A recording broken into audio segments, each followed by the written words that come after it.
Greetings, everyone. It's the end of the world, as you can see here. It's a desolate area, but in this end of the world scenario that I am in, I still gotta give you wisdom. Okay, you still need some wisdom, right? Wisdom still needed. But look at this, great place, right? Try finding me here, FBI. Can't find me.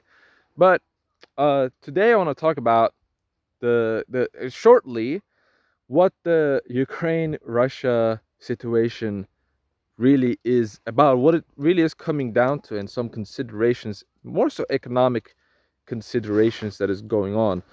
If you noticed, for a couple of months, people from our side, if you watch Jay Dye, for example, he's been pointing out about, he's been pointing out the supply chain crisis that's been going on for a while in the West now, right? And one thing that I kind of start to realize about this situation is that this really is developing, at the very least, into something less of a Russia-Ukraine thing and more of a economic warfare between two parties, right? So you had the sanctions from the West against Russia, and the idea was that, well, with these sanctions, really Russia is going to suffer. But Russia, already having prepared for these sanctions, um, you know, going into the gold, going into you know, selling resources in ruble instead of converting into the into USD. If you look into, for example, the USD ruble comparison, one USD used to equal around, I think, 80, between 80 and 90 rubles.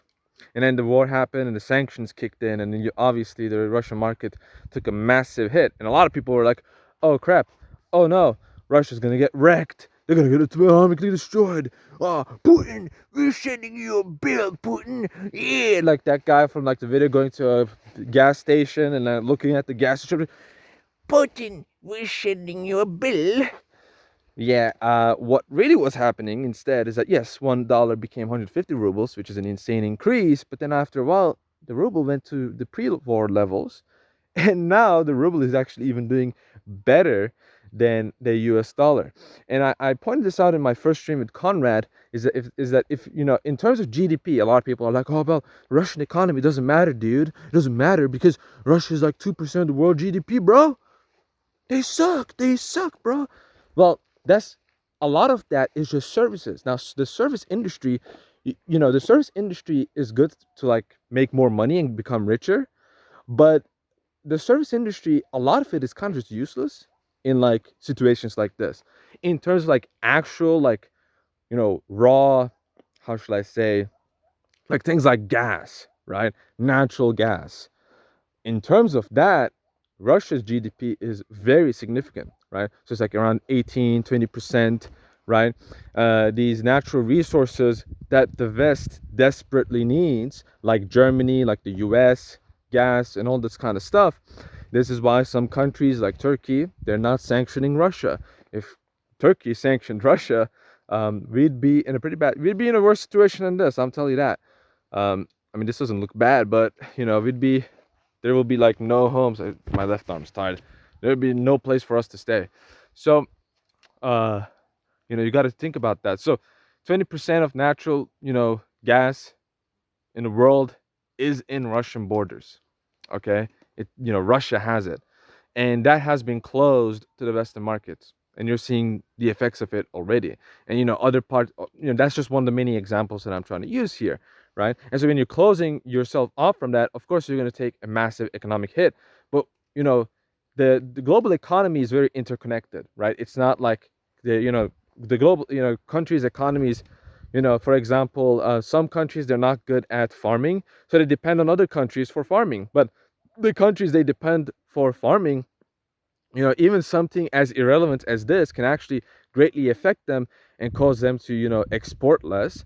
And if they export less, then these developed countries that we also, love to live in will enjoy the benefits less. The prices will increase naturally. And other parts of the economy is going to, to compensate with that. It's also going to, in the long term, well, somewhat long-term increase, and you're going to see the results of it. The best case scenario is just a massive increase in prices, even more inflation. Remember, the inflation numbers don't matter. What matters is the price of the things like wood, etc. These natural ingredients, you can say, home prices. If you look at them collectively, that's really where the inflation resides. The real inflation resides there, right? So the really government inflationary numbers, a lot of them do get cooked up. Remember, if you work even in like the private industry, um, they usually cook up their tax numbers in order to gain tax advantages and so on. The government does the same thing. All of these companies do the same, right? They kind of manipulate, and number manipulation doesn't work like oh, we did 50% of this, we're going to say 30%. No, it's just like reorganizing things to like gain the most benefits in terms of what your law says, what international law says, that kind of stuff, right? It sounds complicated, but once you're in that world, you will understand exactly like what is going on, right?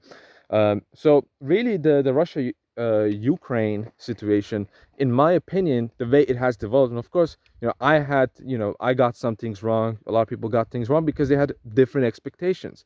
My expectation was that this was going to be primarily a territorial conflict.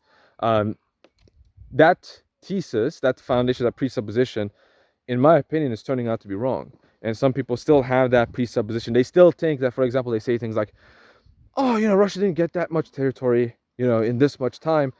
Um, if the main aim is territorial gains, then maybe you might have a point. But if the main aim is economic disruption in order to dominate a larger part of the world economy in the long term, then you are being quite successful, right? You are being quite successful. So that I think is what's going on here, right?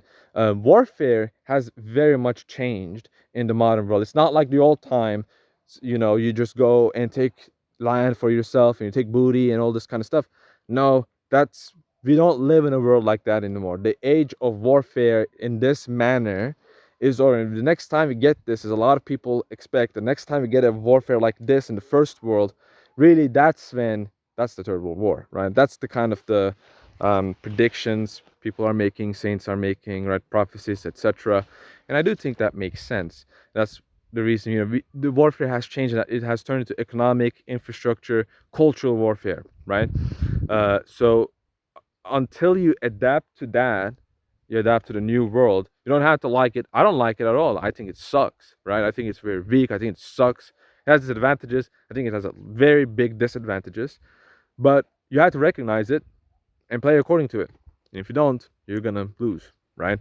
And of course, remember at the end, God wins in the end, right? All of these plans are kind of just all of these things, you know, they might have a really you should use them to improve your life, improve your spirit, improve your soul, and understand that in this world, the end is the same. It's gonna be everyone's gonna die, everyone's gonna and in the end of their lives, right? Everyone's gonna die, everyone's gonna their soul is gonna be separated from their bodies. That's our destiny. But the resurrection is also our destiny. Really what we should be doing is focusing on the more important things in our life that we can indeed change about ourselves, so that we can adapt to whatever the world can throw to us. Unless if you don't want to do that, then you can just sit at home, be a wage slave, do nothing to change your life, just stagnate and watch YouTube videos and TikTok videos. I mean, this is YouTube, but I will say this is a beneficial video. You can just do nothing with your life. You can not care about God. You can just care about the things of this world and be really mad when it all ends, and then realize that actually there's an eternal life in the next stage. You can just get really mad at that, or you can do something to change, because that's what this world fundamentally in its character is about, right? So it's our chance to really participate in God's divine nature, as St. Peter says, instead of dilly-dallying around and wasting time with idle talk and laziness and sloth.